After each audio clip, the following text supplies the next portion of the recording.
E aí, pessoal, tudo bem? A gente apresentou aqui o método dos discos, né? Para resolver problemas. A gente trabalhou com uma esfera, né? Girando sobre o eixo X, usando o método de discos. A gente usou o método das cascas cilíndricas, mas não falou propriamente dele. Então hoje a gente vai abordar o método das cascas cilíndricas, explorando o volume de um elipsoide girando sobre... não, perdão, um paraboloide girando sobre o eixo Y, tá? Então, a gente está falando, um paraboloide, ele é basicamente o volume de um caldeirão, por exemplo. Então, a gente está tratando de uma figura em que a gente, no formato de um caldeirão, ou então de uma taça de... Da parte onde se coloca o líquido das taças de vinho, né? A gente está tratando de uma figura assim, tá? Então, é essa região que a gente está trabalhando. Então, a gente vai calcular o volume dessa região. Se a gente encher um caldeirão de água, como é que a gente pode calcular? Bom, a gente pode usar o método dos discos para calcular esse volume, tá? Mas, em vez disso, a gente vai usar um outro método padrão, né? Para a gente calcular volumes, que é o método das cascas cilíndricas, justamente porque a gente já conhece o método de disco, né? A ideia é apresentar um método novo. Se a gente olhar essa figura, a gente vai ter e fizer um corte nela, a gente vai ter uma parábola, tá? Uma parábola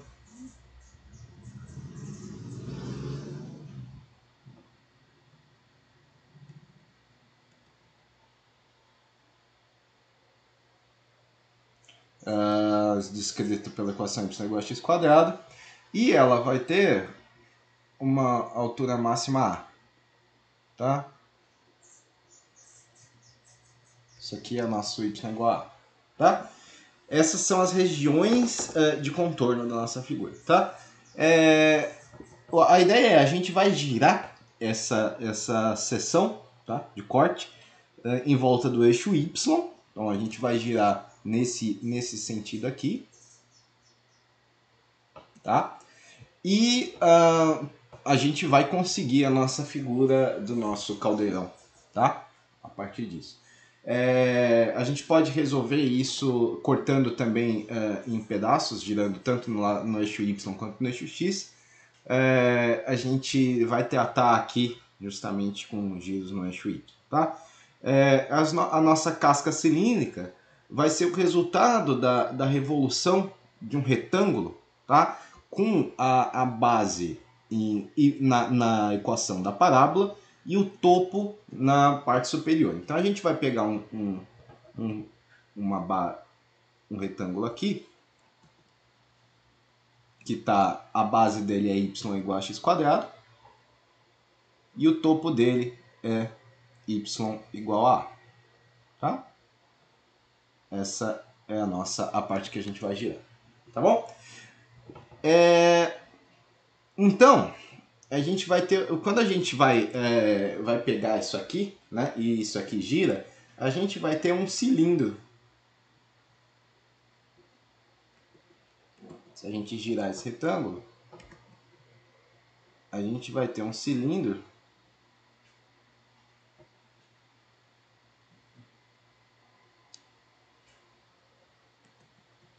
ele arruma bonitinho de baixo e de cima ele deixa.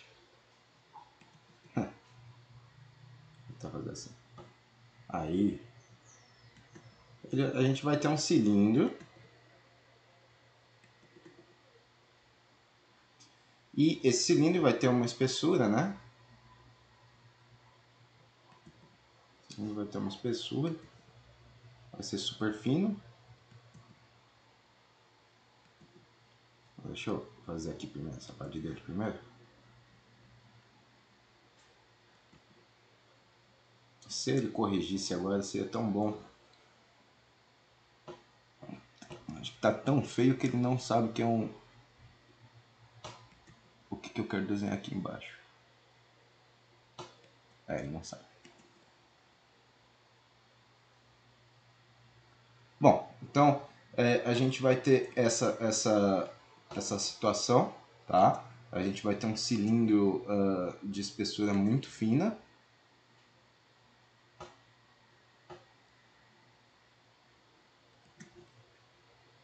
Que é justamente uma casca, né? É uma casca.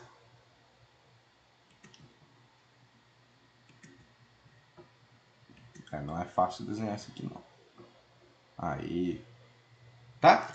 A gente está trabalhando com isso aqui, com essa casca aqui. Tá? Opa! Então, é isso. É isso que a gente está formando, tá? Uma casca cilíndrica nessa região. Então, a gente pode fazer isso, né? Se a gente pegar por exemplo, pegar um pedaço de papel e colar a parte de cima e a parte de baixo, a gente vai ter mais ou menos isso aí, tá? Um tubo, né, cilíndrico de papel. A ideia é a gente precisa calcular o volume dessa casca, tá? Essa casca, ela tem espessura dx. Então, isso aqui é dx, tá? Então, isso aqui também é dx. Tá? Ou seja, ela é muito fina, tá? E a altura dela vai ser o y do topo menos o y da base, tá? No nosso caso, essa altura aqui, então vai ser a menos x quadrado, tá? Então, se a gente fizer essa casca muito fina, a gente vai ter uma boa aproximação do volume de cada uma dessas casquinhas de uma região do nosso volume que a gente quer calcular, tá? E a ideia aqui como a gente tem um pedacinho de volume dessa casca, ela vai ser o quê? A gente pode abrir essa casca, né? E a gente vai ter como se fosse uma caixinha, um paralelogramo.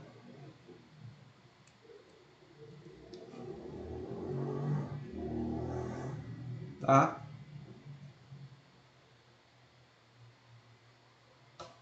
É isso aqui que a gente vai ter.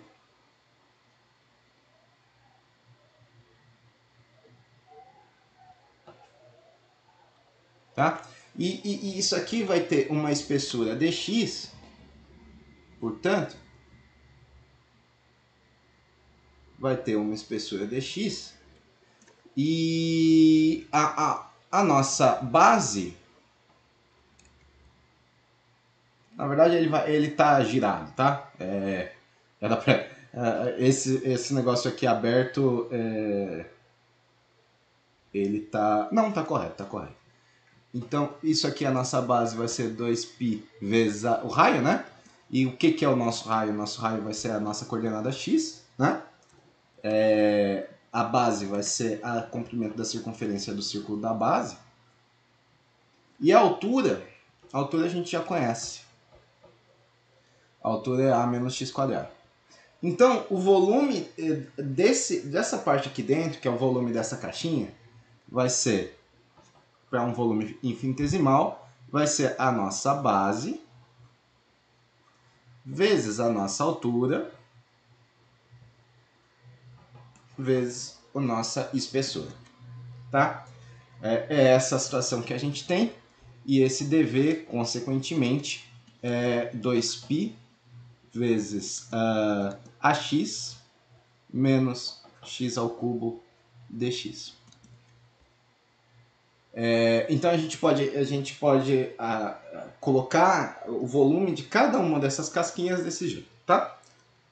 Para a gente calcular o volume do caldeirão inteiro, que é o nosso paraboloide, a gente precisa integrar isso, tá? E essa integração, o próximo passo é encontrar os limites dessa integração, tá? O volume inteiro do caldeirão, ele é preenchido da esquerda para a direita, né, pela parábola, e é uma parábola que gira do nosso eixo, né, do nosso eixo x até o ponto final da nossa... É daqui até aqui, né? Por que eu não vou tomar daqui até aqui? Porque quando eu dou um giro completo, isso aqui vai ser somado duas vezes, né? Se eu pegar essa parte aqui e girar, quando eu dou meia volta, tá aqui, e depois eu dou uma volta completa, volta para cá. Então, isso aqui a gente está vendo que o nosso x vai variar do eixo do zero até a parábola, tá?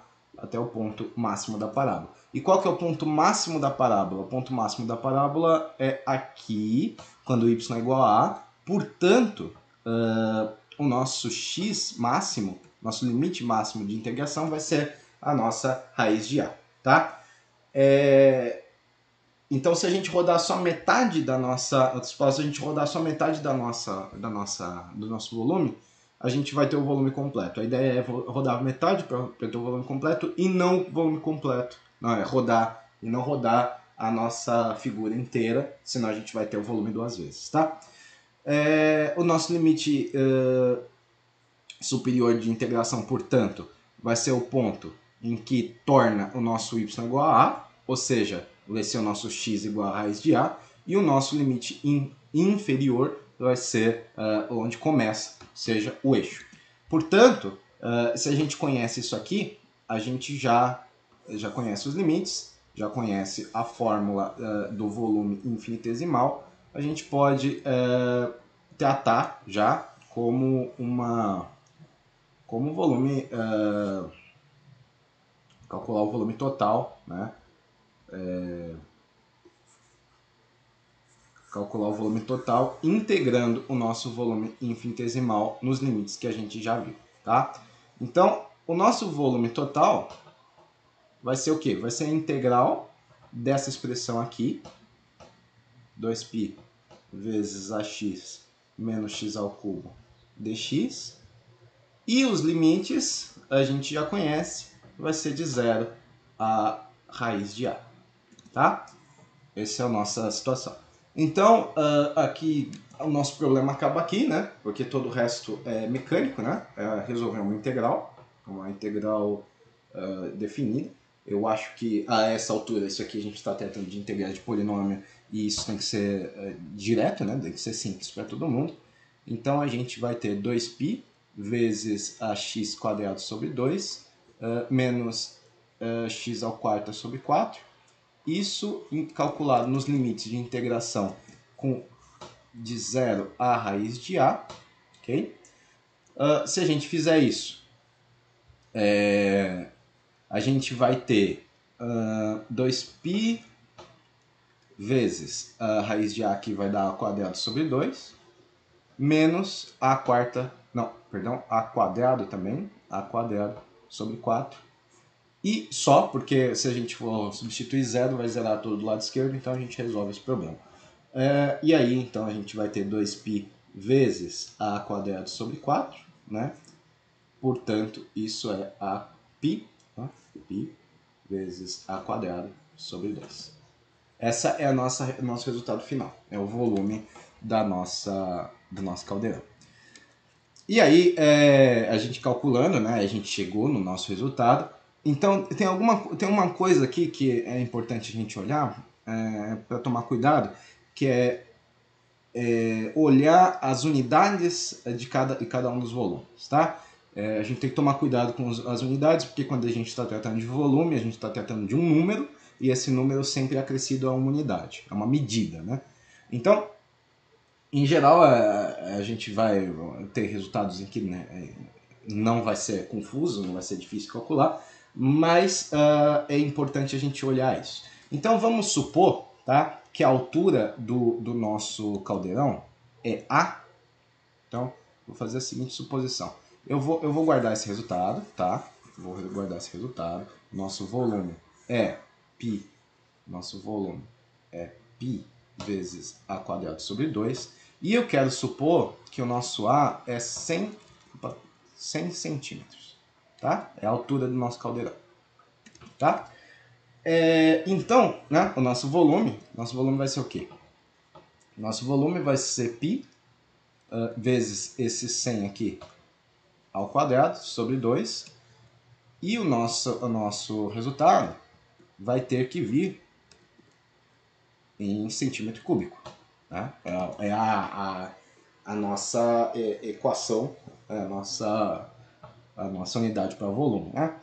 E isso tem que dar π sobre 2 vezes 10 a quarta.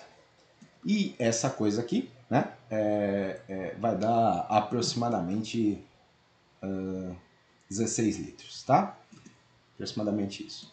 Agora eu quero supor o seguinte: o nosso A igual a 1 metro, que é a mesma coisa, né? 100 centímetros. Então o nosso volume é imediato, né? Vai ser π vezes 1 ao quadrado, né? Sobre 2. E o nosso resultado vai dar em metro cúbico, tá? Então, isso aqui vai ser basicamente π vezes 2 vezes... se a gente for converter, né, metro cúbico para centímetro cúbico, a gente vai ter 10 a sexta, né, centímetro cúbico, tá? Isso aqui vai dar π sobre 2 vezes 10.000, tá? 10.000... Não, tá. Isso aqui vai dar, já convertendo para litros, vou colocar aqui, isso aqui vai dar aproximadamente 1.600 litros, tá? A ideia se 100 centímetros é igual a 1 metro, tem alguma coisa errada. As respostas têm que ser a mesma, né? Quando a gente converte para litro. Onde que está o erro? Tá? O problema é que a gente não sabe a unidade na equação da parábola, tá? Y igual a x quadrado. Se a unidade é centímetro, então 100 centímetros é de fato 10 ao quadrado, né? 10 centímetros. Se a unidade é metro, então 1 metro é de fato 1 ao quadrado metro. Quando a gente usa o centímetro como unidade, o caldeirão é 5 vezes mais alto, tá? Que ele parece, né? Quando a gente está tratando ele com a ideia de metro. Portanto, se a gente usar o nosso centímetro, a gente vai ter um caldeirão, uma seção de caldeirão assim. Eu não sei o que isso aconteceu, o que aconteceu agora, não sei se inclusive dá para ver na gravação, mas tudo ficou branco. Então a gente vai ter um caldeirão super alto, tá? Em que a altura aqui vai ser 100 centímetros e aqui vai dar 20, tá? 20 centímetros. 20 centímetros, esse tamanho aqui. Então, vamos usar a coisa que é desenho técnico. Aqui é 20 centímetros, tá? Quando a gente interpreta esse gráfico em metro, né, a gente encontra que o caldeirão, tá, a altura, né? Se a gente está interpretando aqui em centímetro, a gente vê uma altura 5 vezes maior do que a base dele, né? Quer dizer, a boca dele, né?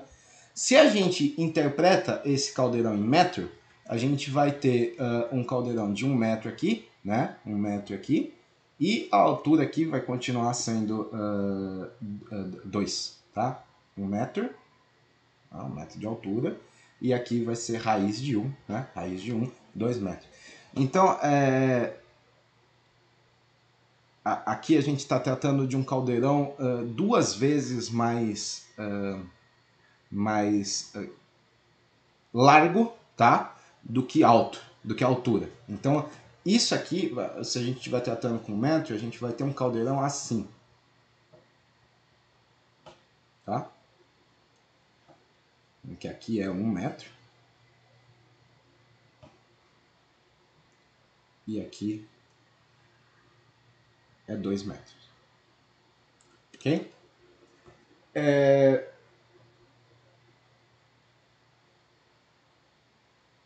Então, isso a gente precisa verificar, né, mas de acordo com o contexto do problema. A gente precisa olhar, né, como que é o formato desse caldeirão. Como a gente não sabe a unidade dessa equação, a gente não sabe a unidade dessa função, isso nos permite acabar caindo nessa discrepância de resultado. Tá? Não existe erro, portanto. O erro não é matemático, né? A gente não sabe a unidade da equação, então o erro é físico. Né? Os resultados das equações estão corretos, tá? Então, isso a gente chama de são equações que não têm invariância de escala. Quando a gente muda de uma unidade para outra, o resultado não dá o mesmo. São equações invariantes na escala. Então é esse o cuidado que a gente precisa ter, a gente olhar o problema e ver qual é a unidade mais adequada para a gente tratar. Equações que não têm variância de escala são invariantes, quer dizer, que não são invariantes na escala, né? Exigem esse cuidado, tá bom? Então eu quero o próximo, a gente vai deixar, agora que a gente já conhece os 2 métodos mais importantes, né, de resolver o problema, tá? Eu quero o seguinte, o problema é integrar com respeito à variável y, tá? Então eu quero a nossa integração em y, dy, né? Nossa integração com respeito a alguma coisa dy, tá? E encontrar o volume do sólido de revolução formado pela rotação da região preenchida pelas curvas. As curvas vão ser y igual a 0, tá? X igual a 4, tá? E y igual a raiz de x. E isso, essa rotação, tá? A rotação ao redor, tá? Vou colocar aqui, sobre, ela não está sendo rodada no eixo, tá? Então eu quero sobre a linha x igual a 6, ok? Esse é o exercício de hoje, era isso por hoje e até o próximo vídeo. Tchau, tchau.